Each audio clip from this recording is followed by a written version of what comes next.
Hello and welcome to a brand new Arseblog Arsecast right here on arseblog.com. How are you? Hope you're well. Thank you very much indeed, as always, for being here. It's an interlull, of course, so everything is a bit quieter than normal.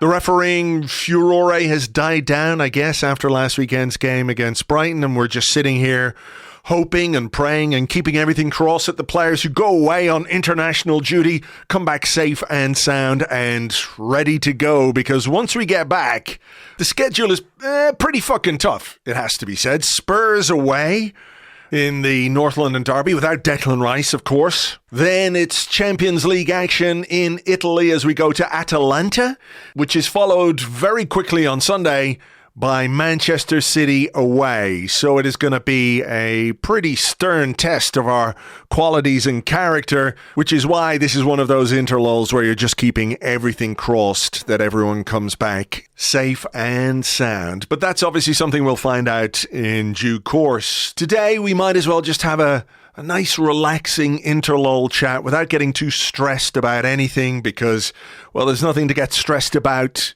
yet. We can keep our powder dry, I guess. And who better to have that chat with than a man who you'll know as the co-host of the Stadio podcast. It's Ryan Hunn. Hi, Ryan. Hello, Andrew. How are you? I'm okay, man. How are you? It's been a while. Saw you out in LA this summer. You were looking very summery, it has to be said. Thanks, man. So are you. Yeah. You're Arseblog and the Arsenal Vision lot by the beach. Hey. Stationed by the beach. We had to. I had to come down on. Was it the night after the Man United game? Yes. You were like, "Oh, we're hanging out down here," and I said, "You know what? I'm going to come see you for a drink because I've not been to the beach yet." Yeah. Can't go that far and not go to the beach. That's my thing on it. Yeah, true. Yeah, it was lovely to see you all. Thanks for coming to the Wrighty's House live show, all of you. That was great. That was great, actually. I really enjoyed that. I saw, Ian afterwards. It was good to catch up with you and him. And obviously, I think what was really interesting, beyond the show itself, of course, and the passing around of the golden boot, which made everybody very nervous, was, the time that he spent with all the people who came, just standing and pressing the flesh and taking pictures and stuff like that, I thought that was really great.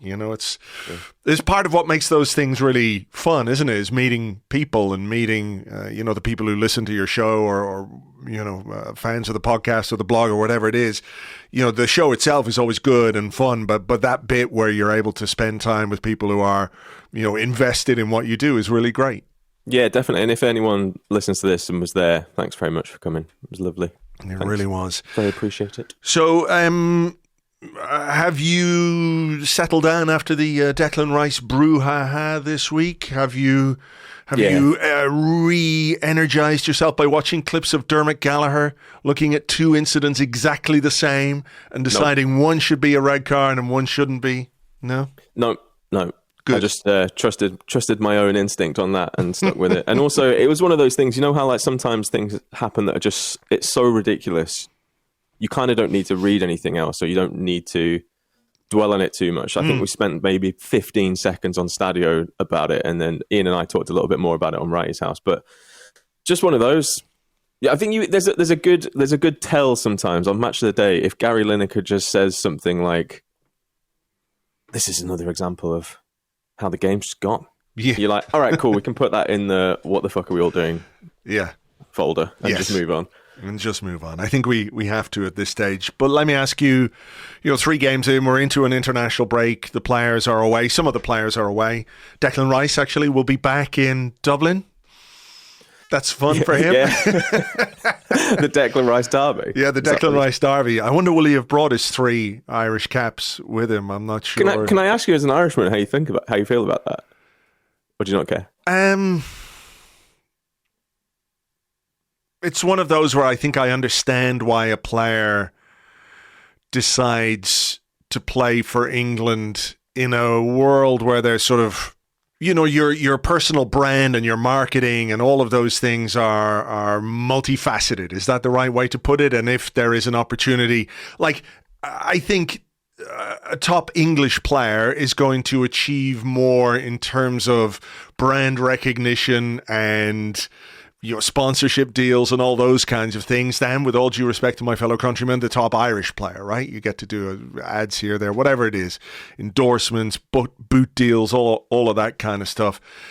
It's a really complicated one, though, isn't it? Because he did play 3 times for Ireland, didn't play a competitive game for Ireland. I can't remember the details at this point, whether he wasn't selected for a competitive game or whether he chose not to play in a competitive game. I can't really remember. But yeah, I mean, it's a funny one because international football, I think I'm not really, for example, if there was a really, really top England player who decided to go and play for Ireland or Scotland instead, or Wales or anyone else, just in case anyone's like, what about us?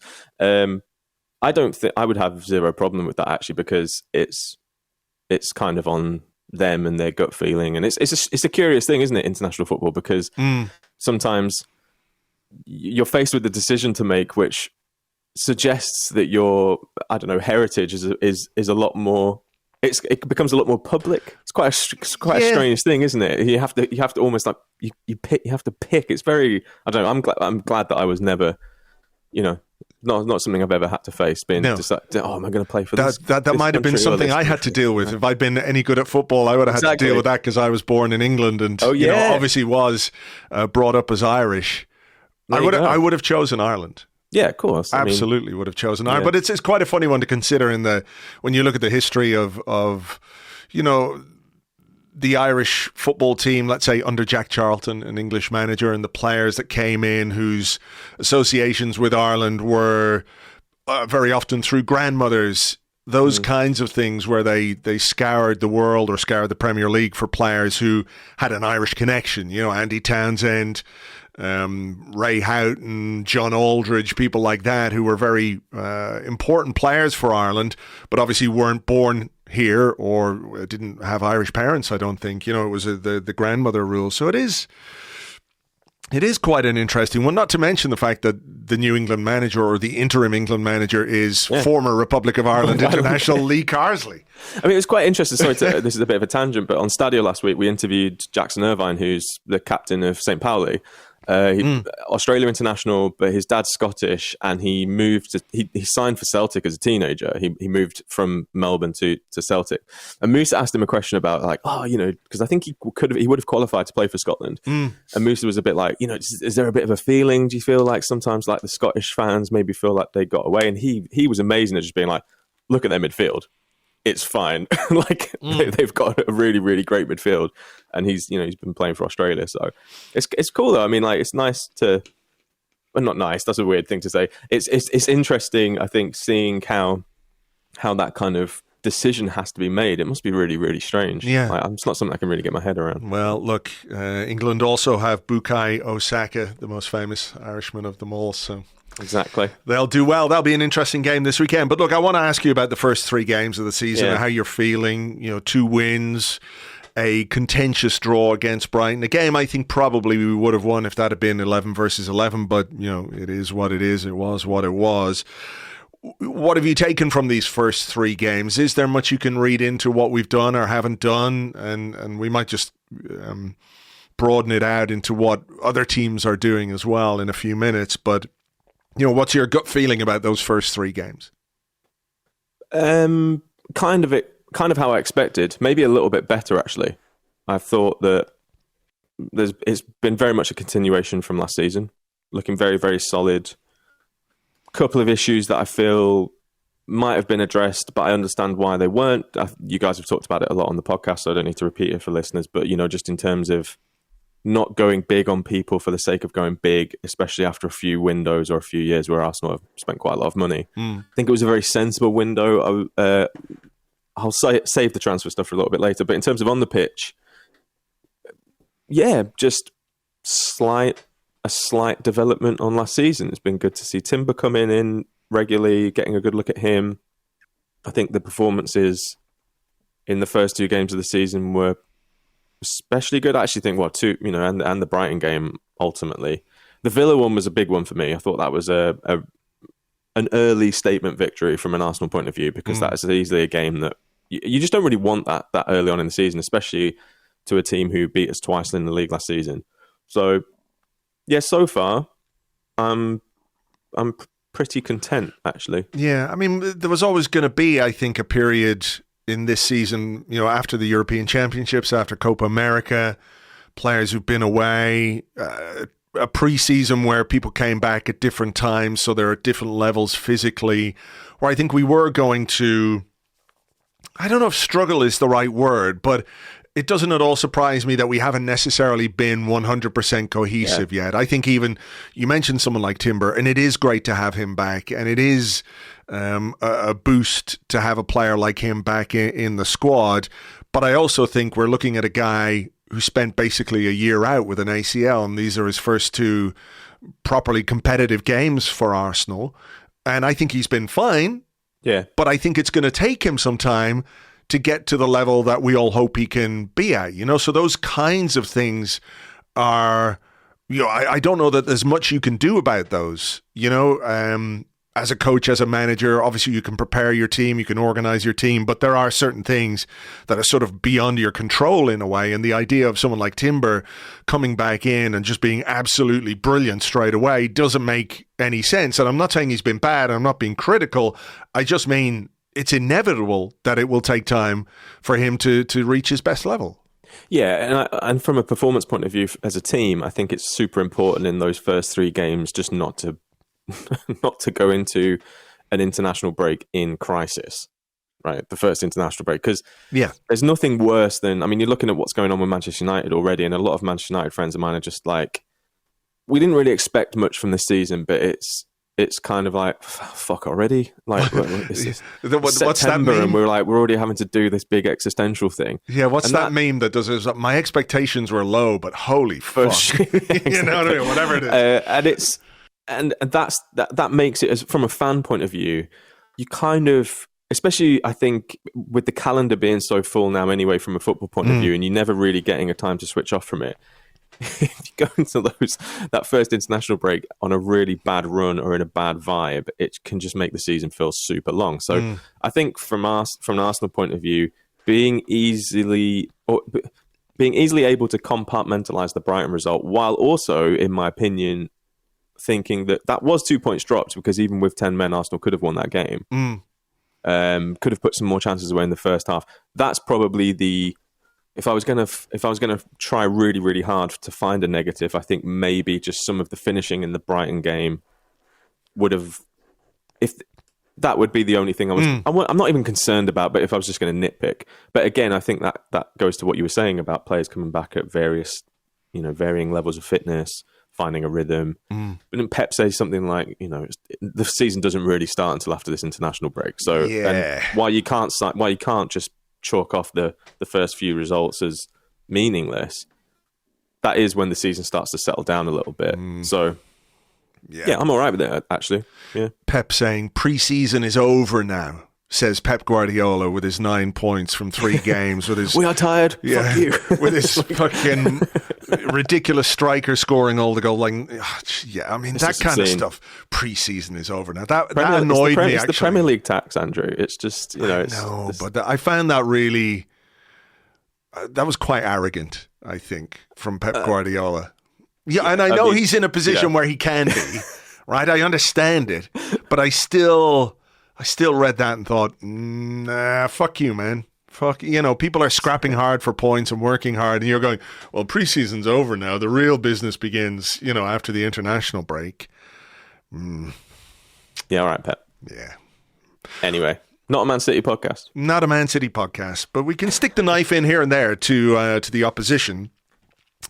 I think that's part and parcel of it. So why don't we stick a little knife into the side of Chelsea and talk a little bit about Raheem Sterling?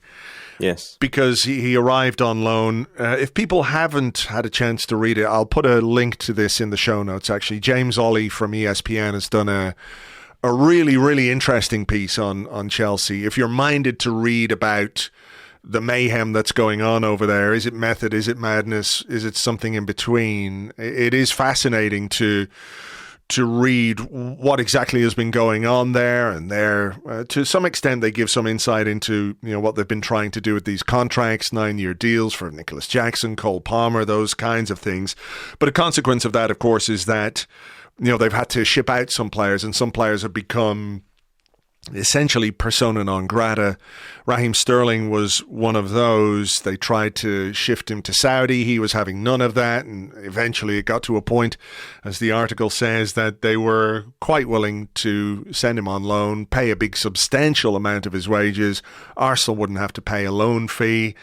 And I'm curious as to what you make of the signing, and B, what you make of what Raheem Sterling said this week when he signed, where he was talking about looking forward to being part of the togetherness at Arsenal. Like, players say things, sometimes they're a little more direct, sometimes you read a little between the lines, but a couple of things he said I thought were very interesting. That thing about togetherness, I think, is fascinating, because when you're part of a group of, a squad can be 23, 25 players, and it might even be a bit big at times, and you might struggle to foster an environment in which everybody is together and unified and united in the cause to, go and win football matches. When you've got 40, 45 players, I'd say that's just impossible. So inevitably you're going to have some cliques along the way, or that sense of togetherness that you need is not there.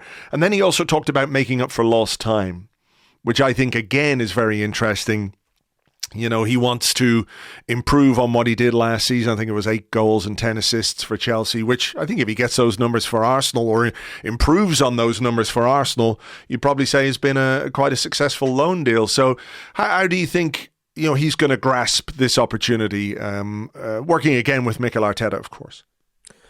I think the Arteta factor is key to it, because you see players click with a certain manager or a certain club or a certain environment, and they struggle to find that elsewhere. And a lot of people just maybe underestimate, I think, the importance of players feeling not comfortable in this is going to be a breeze, but comfortable in a sense of almost like safe.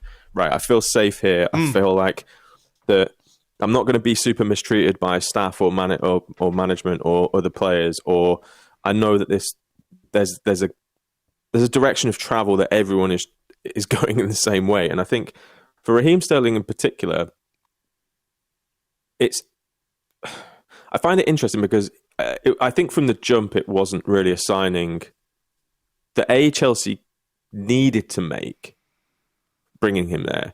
And I think from his point of view, I think it can be very tricky going into a club like Chelsea at that point in time, at that point of your career, right? You don't feel...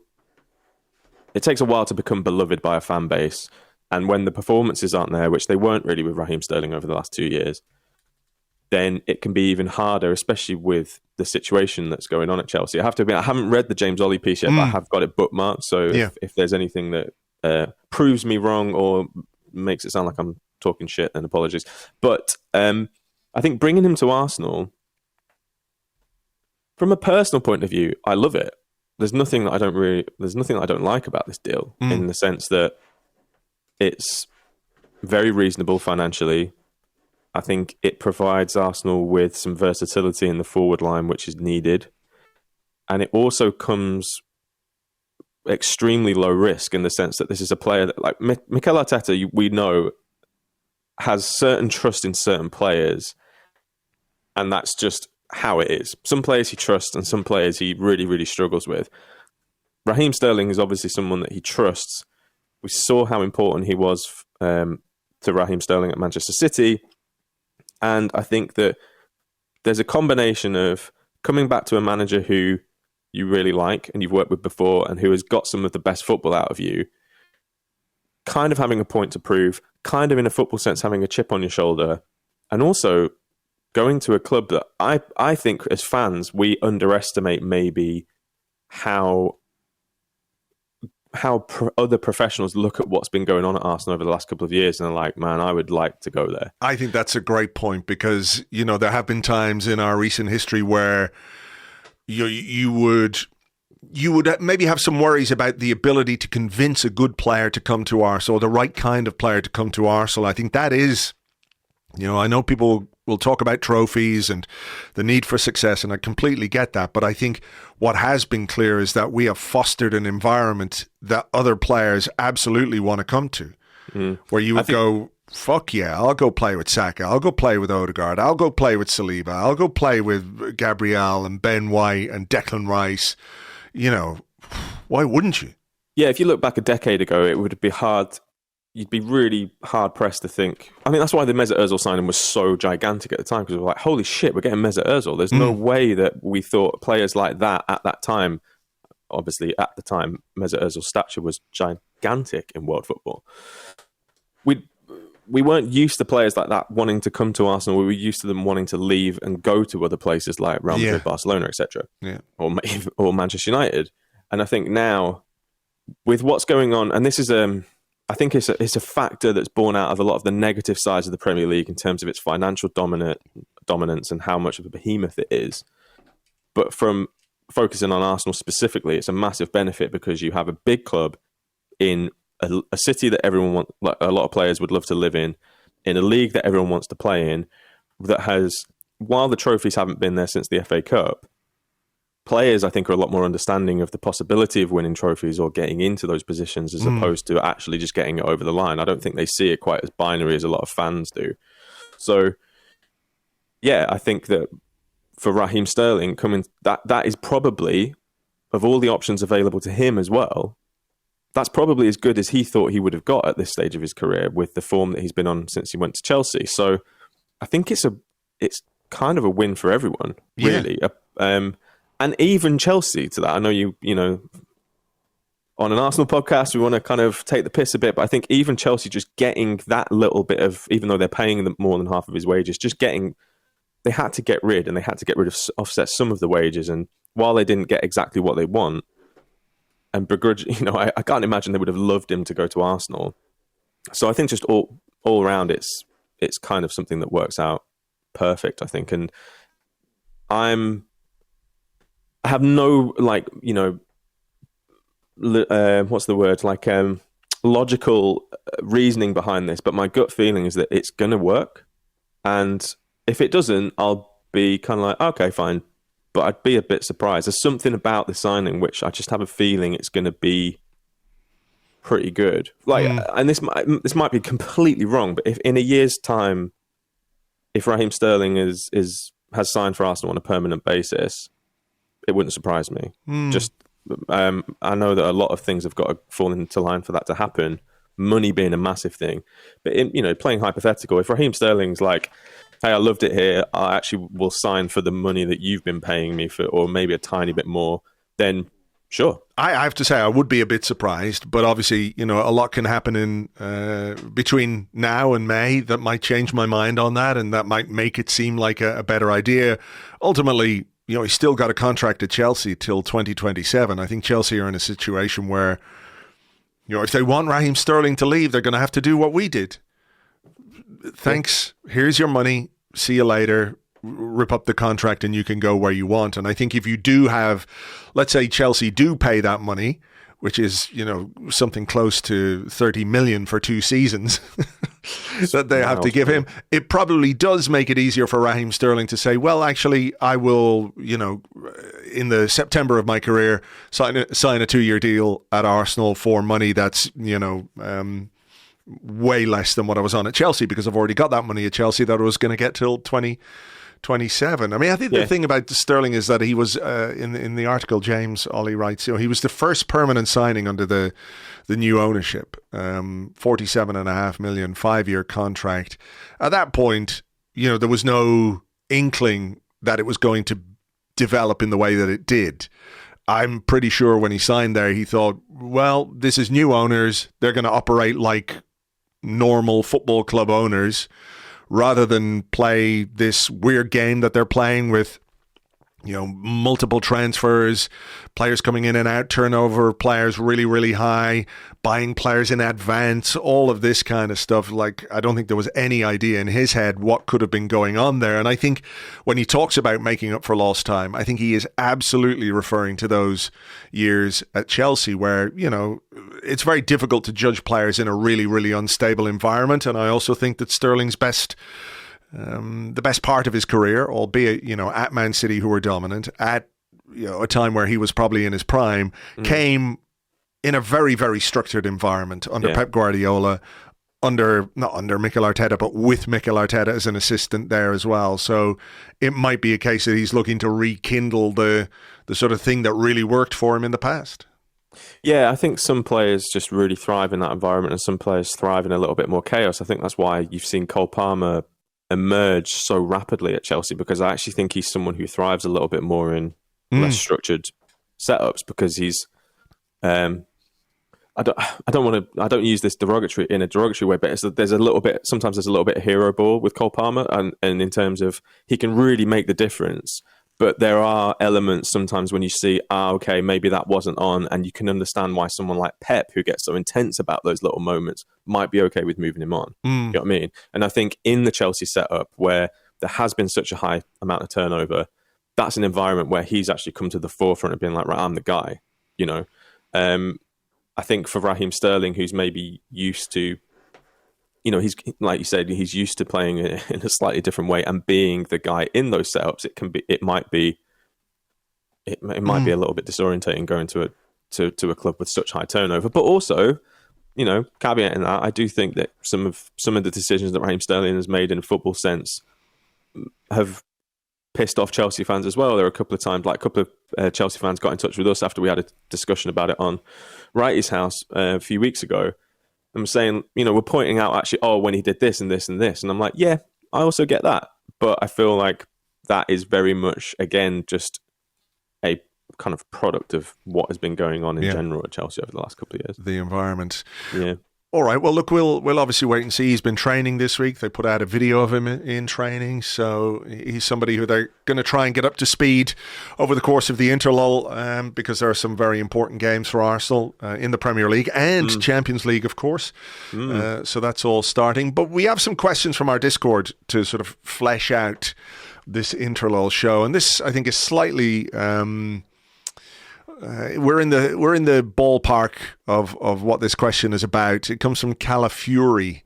I'd love to see some Calafury this season, that's for sure. He says Arteta has obviously built this Arsenal from the back, but would you agree he's yet to convince us of his ability to build an attack or a forward line? Trossard and Sterling were opportunistic. Saka and Martinelli predate him. Kai was signed as a midfielder, and Jesus was well known to him from their time at Man City. What does a true Arteta forward look like? Do we even know? That is a good question. I mean, there's part of me that kind of likes the fact that I don't really know, because that suggests to me an ability to adapt based on who's available and what's in front of you. I think Arsenal have had to adapt massively over the last 2 years to opposition, giving them more and more respect. I think that the initial title run, not the last season, the season before, that first half of the season when we were kind of coming out and blowing teams away, I think caught people on the hop a little bit. So the second half of the season, we struggled where people started to take us more seriously and then developed defensive setups to counter that, right? So there's actually been a lot thrown at Arsenal that they've had to figure out, especially last season. And I would probably say that I don't know exactly what an Arteta forward line looks like, except the fact that it seems to kind of work, bar that little period last season when Arsenal had a goal drought, but they were still creating some chances. It was just the finishing that was, I think that was when we spoke, maybe in January. And I was saying, I said, if we weren't creating the chances, I'd be more concerned, because that does suggest that it will start to click. And then, you know, you have a little bit of a holiday with everyone, you come back and start scoring goals again. It's hard to argue with the amount of goals that we scored last season, bear in mind that most of the season was dominated by discourse about needing a number 9. So I understand the question, but I feel that it's not a massive worry of mine. It's not something I spend too much time worrying about. I think there will be another evolution either in January or next season.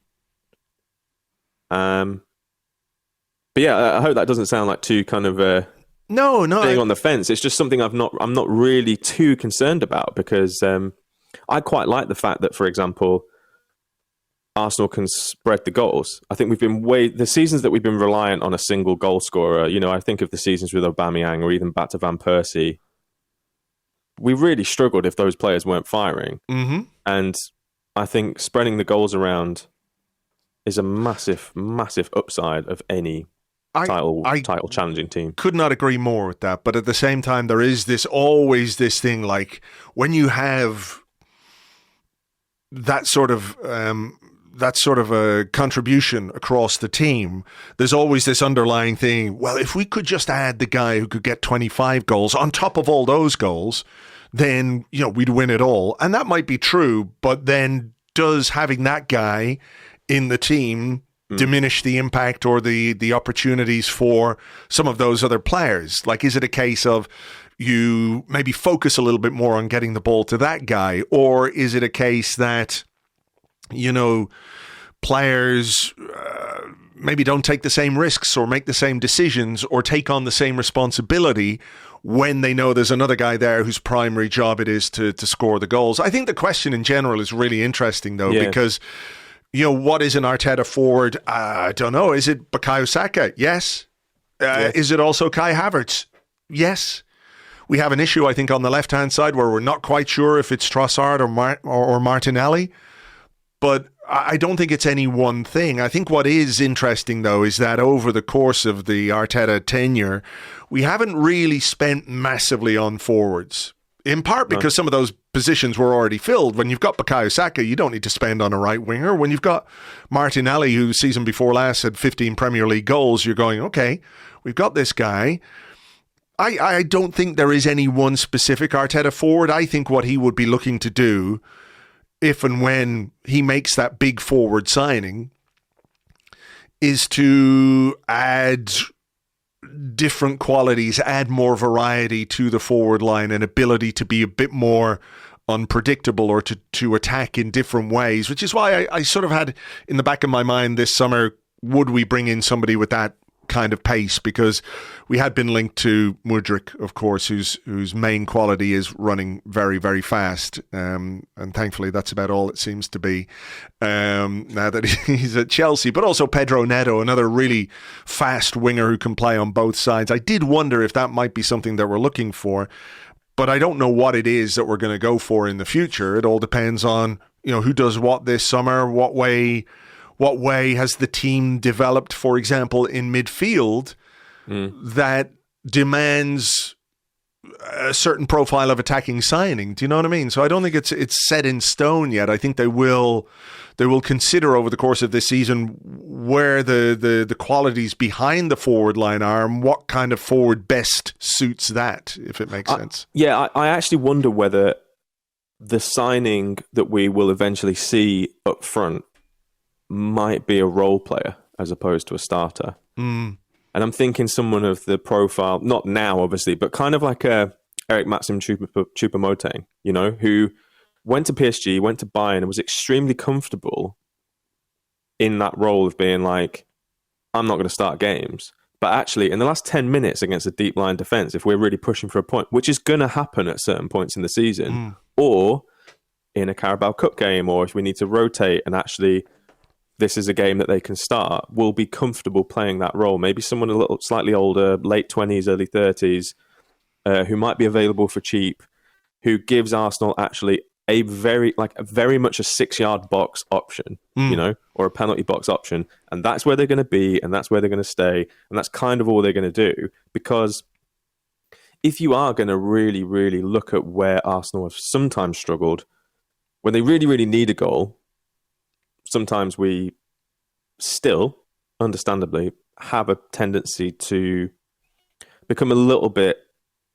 we kind of sometimes get into a situation where we're unable to really do anything else. And again, like I say, I will caveat that by saying I understand that we scored a hell of a lot of goals, and I don't think there's anything wrong really. But I'm looking at we're getting to the point now with Arsenal when you're literally talking about tiny, tiny tweaks. We don't need this sweeping kind of revolution in the front line or anything like that. So I do wonder. I'm not sure if the club are of the same thinking, but if I'm looking at that, I'd be like, do you know what? Actually, obviously not Choupo-Moting because he's been released from Bayern now and he's a free agent, but someone kind of on that ilk who might feel like an underwhelming signing, but proves to be quite valuable in maybe 4 or 5 games a season. And that's actually the difference, you know? Yeah. Kind of like, do you know who would have been perfect? Like Giroud 3 years ago. You know, that kind of player who's just not, you're not going to see them for 90% of the games. And again, it's very tricky to find a player of that profile because they want to play. So it has to be, that's why I think it might be someone a little bit older, a little bit more experienced, who is okay with being at a club like Arsenal and being part of that, you know, to use Raheem Sterling's term, togetherness. Yeah. I would be quite surprised if Arteta made that kind of a signing, but I would as well. Know, but I'm just thinking, I'm really having to think that. I think that's the good thing about that question is that if that's come at a point when you really have to think about what you would do with that front line. Yeah, I mean, my sort of gut feeling, slight concern is our left hand side. Yeah, with Leandro Trossard, obviously, you know, he's going to be 30 in December, which, you know, is not. This isn't Logan's run. He doesn't have to get killed because he's turned 30. Gabriel Martinelli, I think we're at a point where we need to see more from him and a little more end product, and hopefully he can recapture his form. And I think if Martinelli can, find his way again, then we've got an amazing option there. Nevertheless, that's where the question mark is for me. You know, we do have Kai Havertz scoring a lot of goals up front. Gabriel Jesus, when he's fit, is there. Saka on the right-hand side, nailed on. You've got your Saka backup in Raheem Sterling, someone who can provide depth. I think the left-hand side is where we probably need to look for that player. That would be the one where I've got my finger on. Well, I think that's where the marquee signing will come in, though. That left-hand side. I think that's where the real, like, this is going to up the level from the jump, starting games. Well, that's where they wanted Nico Williams, right? So where does he play? Yeah, although I do like Nico Williams, but I think that that was quite high risk because he's still kind of young. It was the first real run that he had in the Spain team. I think it's always tricky buying people off the back of major tournaments, right? It's a big cliche, but it's true. And I think that he was good for Athletic Club last season, but there was a run, that kind of like copper run, where they kind of came through in the last half of the season where he really started to go. I don't think this season would have been the one to make that, personally. As exciting as it would have been based on the Euros, and he was obviously incredible in the Euros. But player that I love, but a player that I would have been like, I'm not quite yet, you know. So, but I think like I mentioned before, when we talked in January, we were talking. I think that was the transfer window then, and we were saying wide forward again on that left hand side. A goal scoring wide forward, I think, is the priority as like I said, the kind of difference maker, main signing. But I do wonder, because we are a little light actually up top as well in terms of options, especially with Eddie Nketiah leaving. So I do wonder if someone like that as a backup who's available as a very much just a kind of like, you just put the ball in when you can. I wonder if we might go for someone like that as well. But it's all finance depending, I think. What about this question from Boston Gunner 77? Was the Saudi bid for Trossard, coming as late as it did after the European transfer window closed, just a trial balloon to let the player and Arsenal know they're interested in advance of a future bid? I have no idea. Maybe to get him thinking about it, but also maybe that's not such a bad thing.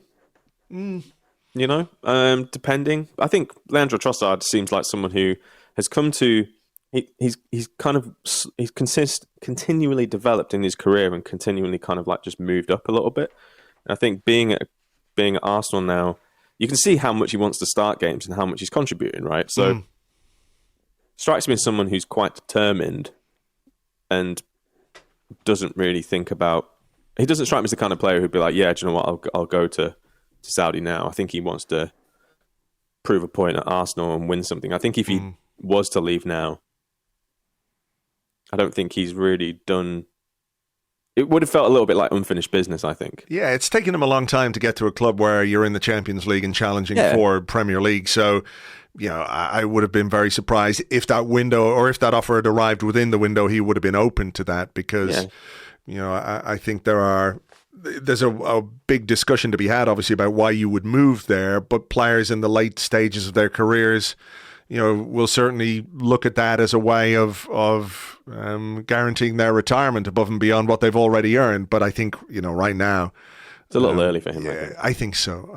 So. Cynical part of me, wonders if Newcastle's owners are just trying to unsettle players at other clubs. Who knows? But that might be just overly cynical. Yeah, but I think from a selling point of view, I don't think it's the worst thing in the world, to have contact with people who might spend quite a lot of money on your players when you need to. As obviously all of the other issues about that whole thing aside, there are a few places now that can pay a huge amount of money and wages for Premier League players. So yeah.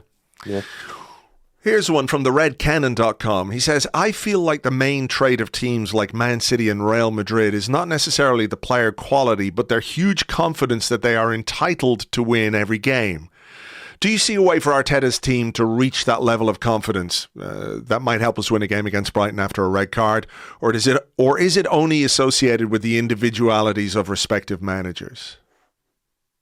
That's an interesting question. Probably a little bit of column A, a little bit of column B.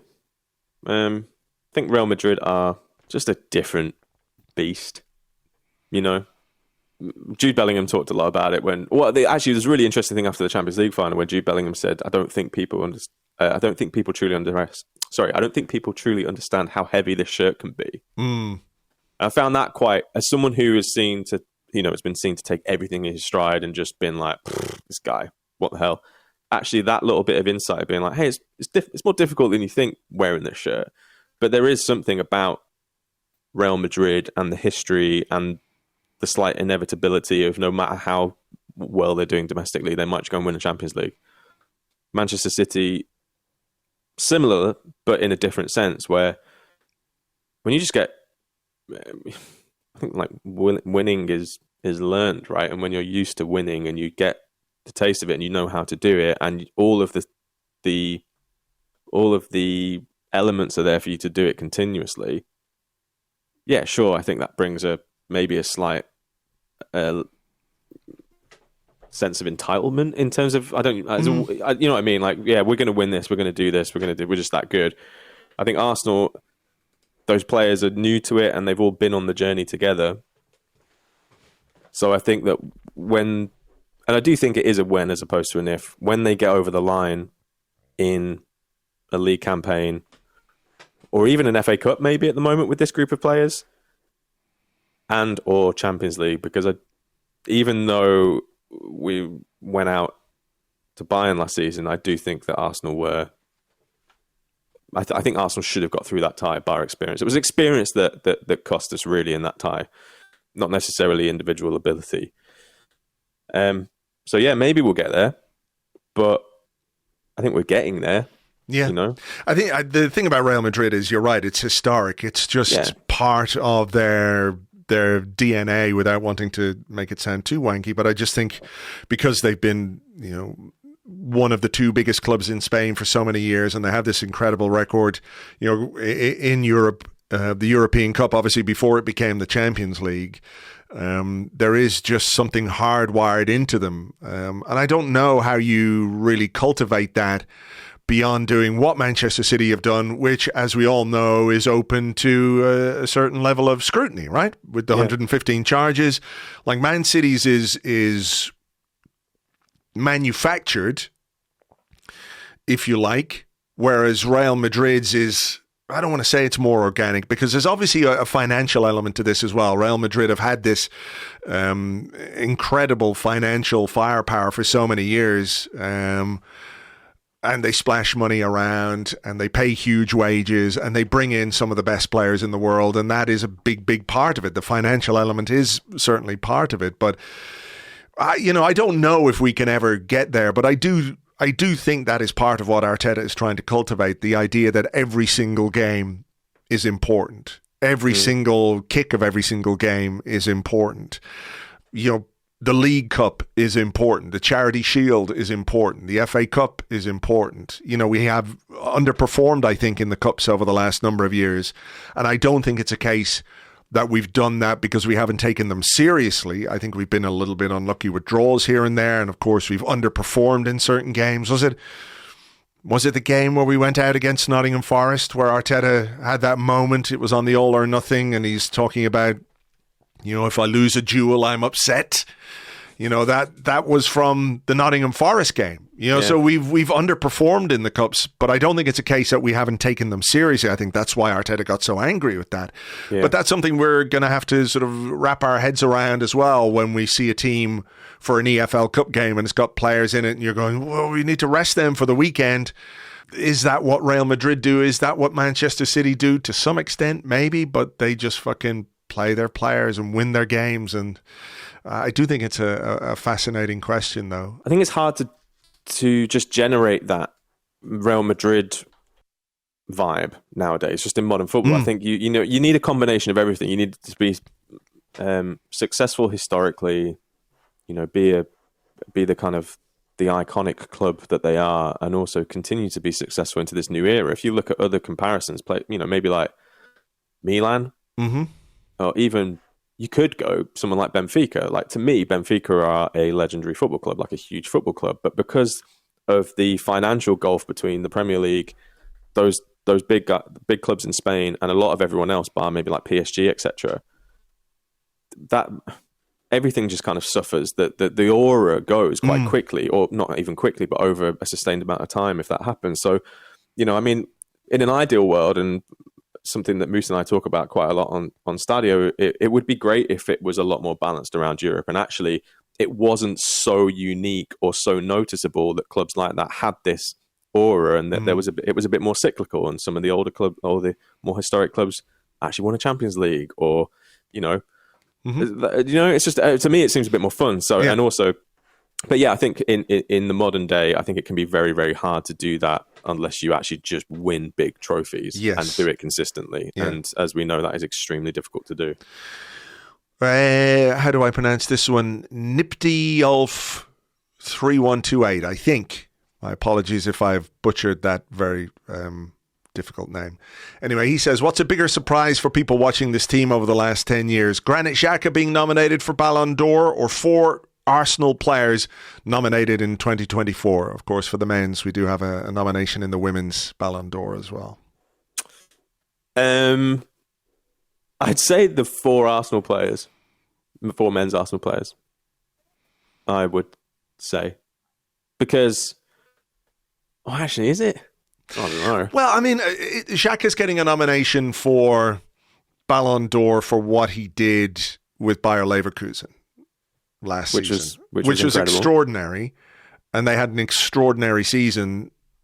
So that maybe makes it a little more extraordinary than 4 Arsenal players from a team which has challenged for the title 2 years in a row. Based on Granit Xhaka's rock bottom, I think it's fair to say that is probably more of a surprise. Yeah, I mean, what was the question?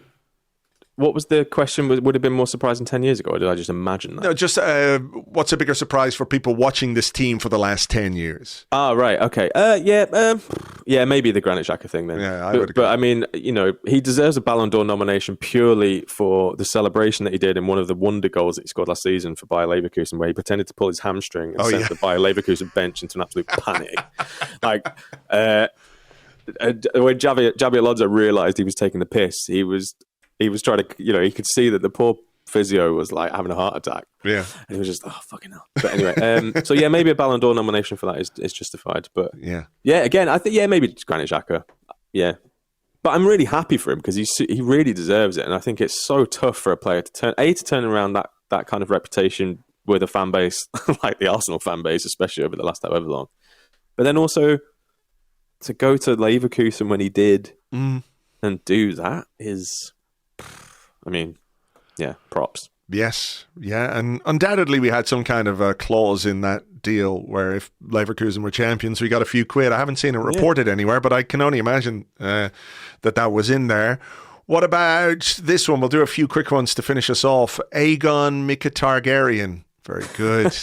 Says, have any teams surprised you so far in the first 3 game weeks? I was a bit shocked by how cohesive Liverpool look under a new manager, and I just wanted to know your early season first impressions. I'm not at all shocked by Liverpool, by the way. I think he has been very, very smart by just sort of going, okay, this is a really good team that have been really good and really consistent for many years. And there are probably a few issues that I've got to sort out in time when it comes to Salah, Van Dijk, as they get a little bit older. But going in there and just sort of, I'm not saying go out and do what you did under Jurgen. There's a bit more to it than that. But I think going in and trying something radically different with a team with mostly the same players that have been there for 5, 6, 7 seasons would have been really foolish. Yeah, I agree. I think the thing about Arne Slot, which I've really liked, is how he's just not pretended to be Klopp, just in terms of vibe. I think it can be really daunting coming into a club like Liverpool after such a gigantic figure and just kind of be like, oh, I'm just going to be myself, I'm just going to do this, I'm different, blah, blah, blah. Seems like the players have responded really well. Mm-hmm. His systematic breakdown of Manchester United's tactics on Sky Sports after the game, I thought was one of the coldest moments I've seen. And it's just, brutal. Especially it's so early on. Yeah. Like, oh, I'll just do this and this, but not making it about him. It was very much like, yeah, everyone's, if I've noticed, it had a bit of a vibe of being like, if I've noticed this, then other people are going to notice. I think it's hard really, because I think that some, for example, I actually thought Southampton's performances in the first 2 games of the season were quite good and warranted probably more than they got. The game against Brentford, not so much. But then again, I've actually been quietly impressed with Brentford already, because they had a tricky season last season. Mm-hmm. The whole thing about Ivan Toney going, I think, will eventually free them up just to kind of play a slightly different way. I was originally, I thought Thomas Frank might be in a shout for the Liverpool job, and actually the fact that he stayed at Brentford, it didn't surprise me, but I was just wondering whether it was, it's like, is this going to be a season too far? So impressed with them, and I'm not surprised with Brighton, but I'm impressed with them. It was one of the few times that Fabian Herzl kind of pissed me off last weekend, but yeah, his St. Pauli side were great last season and fun to watch, and spent a whole lot of the time of the season unbeaten in the league, eventually winning the league. So I was very, I'm not surprised at how they've done. I was expecting them to do well. Yeah, I don't know really. Yeah, it's early days, isn't it? Yeah, yeah. I think there are a collection of teams which I feel like are on. They could be unbelievable. They could finish 16th. Watch, Give me one hot take for the season ahead. Give me a hot take. A hot take. A hot take. Well, I'll give you a hot take. Go on, give me an example. I'm going to give you an example. Unai Emery to be fired before the end of the season by Aston Villa. Wow. That's my hot take. Really? Yeah. Oof. That's That is a hot take, I know. That is a hot take. I realise. I don't know, man. You're not a hot take guy. I'm sorry. I put you on the spot. Yeah, I know, but I'm trying. I'm full. Let me think. I'm going to say, should I do an Arsenal one? Wow, yeah, sure. Jurrien Timber to score more league goals than Gabriel Martinelli. How's that for a hot take? Is that happy? Are you happy now? There's a hot take, all right, for sure. Are you happy? I'm happy. If anyone dares to pretend to come at me with that, I don't even know if I believe it. So just leave me. This is just podcast fun, folks. During the interlull, we're trying to keep you entertained. Exactly. Here's an entertaining question from Matt B. He said, I recently heard Ben Foster do a podcast based on comparing players at the peak of their powers, and it got me thinking about some Arsenal players. So on each player's best day, who would you take from the following? Okay. Martin Odegaard or Cesc Fabregas? Cesc Fabregas. Me too. Sol Campbell or William Saliba?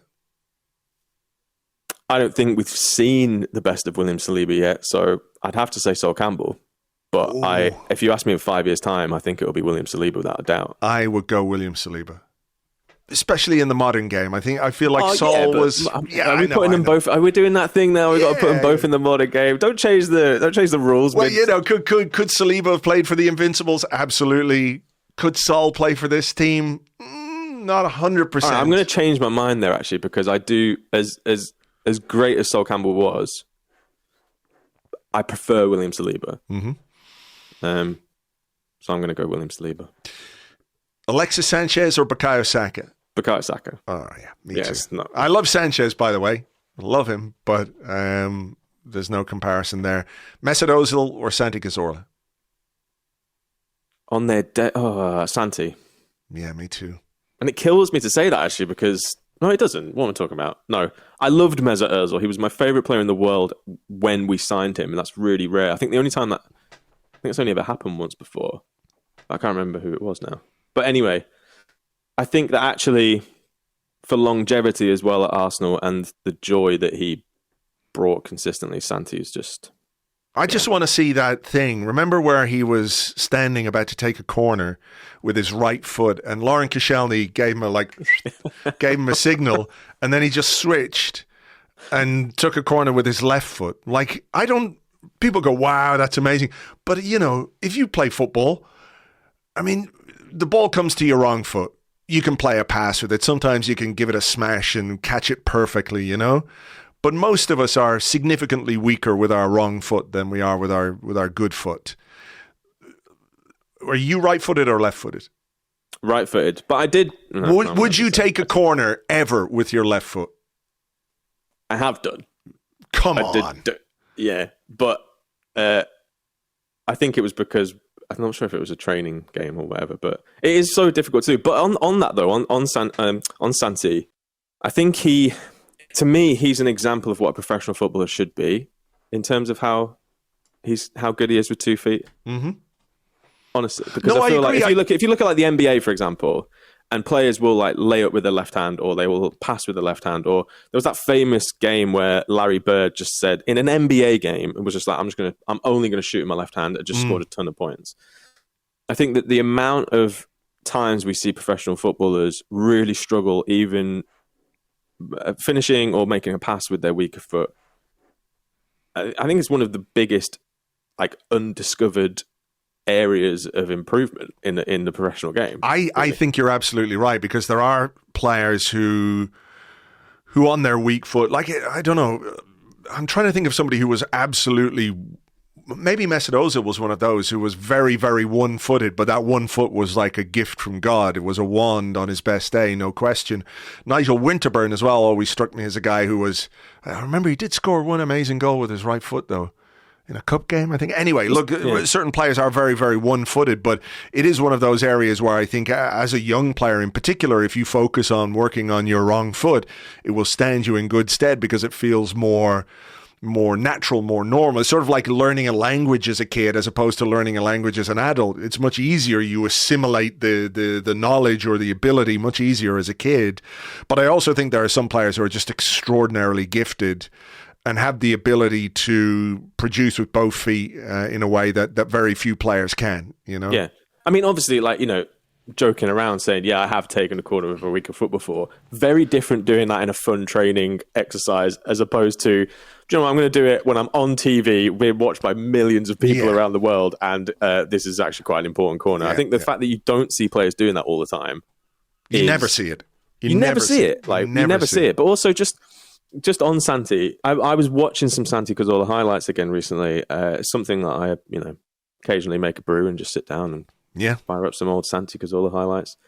And he is someone who I genuinely think could fit into any era of Arsenal team, because his skill set was so unique to him that even back in the day when the pitches were all over the place and you were getting absolute lumps kicked out of you, I still think he could have been he's that wriggly that he could have just been out of there. And Santi Cazorla grew up playing football on dirt pitches, exactly. So that a bit of mud, some potholes here and there, no issue whatsoever for him. Yeah. I think you're right. He's just so adaptable as well to any system, any kind of tactical system or organization. Just an amazing player, one of my favorite ever Arsenal players. Just because you don't see guys who can do what he did as well as he did. Right, two very quick ones to finish off.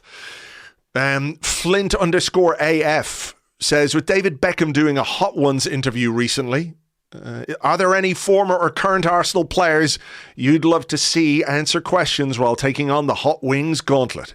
And if people don't know what this is a show that's on YouTube called Hot Ones, where the dude interviews famous people and they eat chicken wings and they progressively get hotter and hotter and hotter. And I don't mean temperature-wise, I mean Scoville scale, burn your fucking mouth off with chili sauce-wise. So, am I allowed to say Ian Wright? That was the first one. Let's just put Ian on there. Come on, what? We can all pretend to be clever, but no, let's just... I think Ian would be great. I thought of Thierry as well. I would like to see Thierry maintain his cool with De Bomb. I don't think Thierry would go anywhere near Hot Ones, because it would be anything that is in danger of, tarnishing the cool. Yeah, or he's not interested. He doesn't want to sweat in front of the entire internet. He doesn't want milk coming out of his nose. No. Absolutely not. Do you know who I actually would quite like to see is Per Mertesacker?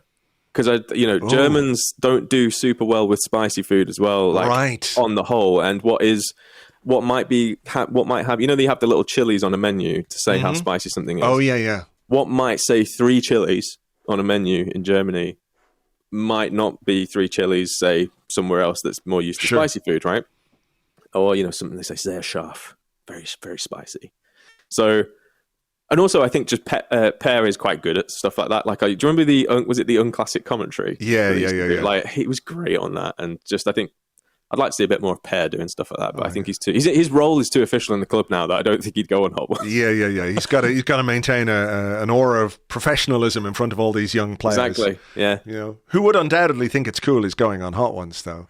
Final one. I've got no idea why he's asking this question. Maybe you can help. He says, Corporate Goon, by the way, says, can you ask Ryan who the hipster team of the year is? For me, it's Celta, but I'd love to know his thoughts. And I don't know why he's asking you in particular. Hipster team of the year. Heidenheim in the Bundesliga. Okay. Frank Schmidt's done a really good job there. Been at the club a long time. They came up last season. Very kind of small crowd. Ended up qualifying for Europe. They got into the Conference League on the qualifications, and they are currently top of the Bundesliga. Wow! After 2 games, 2 whole games, they're going to stay there. Yeah, they've got, and also if anyone's a Bayern fan, they've got Paul Vanna on loan from Bayern, who's a young striker, and people are very excited about. So Heidenheim is my shout. Okay.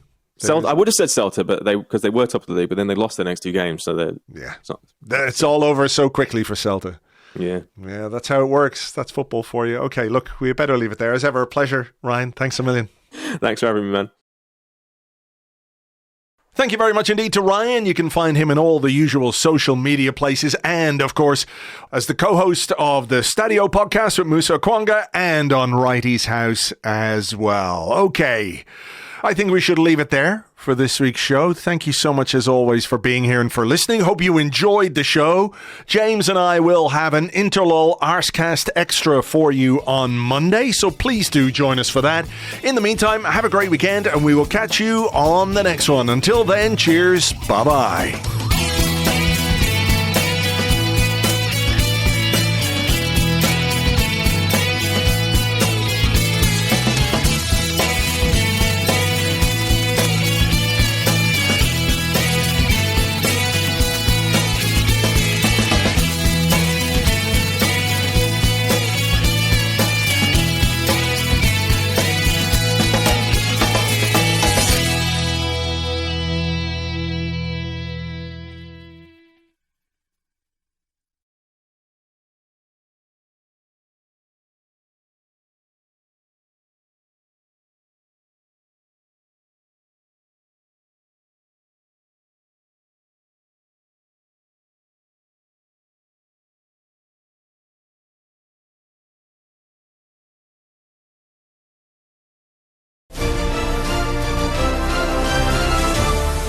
Welcome back to Sky Sports News, and as ever on a Monday morning, it is our Ref Watch section, and with us today to go over the weekend's contentious incidents, it's former Premier League referee Dermot Galahad. Hello there. No, you're talking in your Irish accent today, Dermot, okay.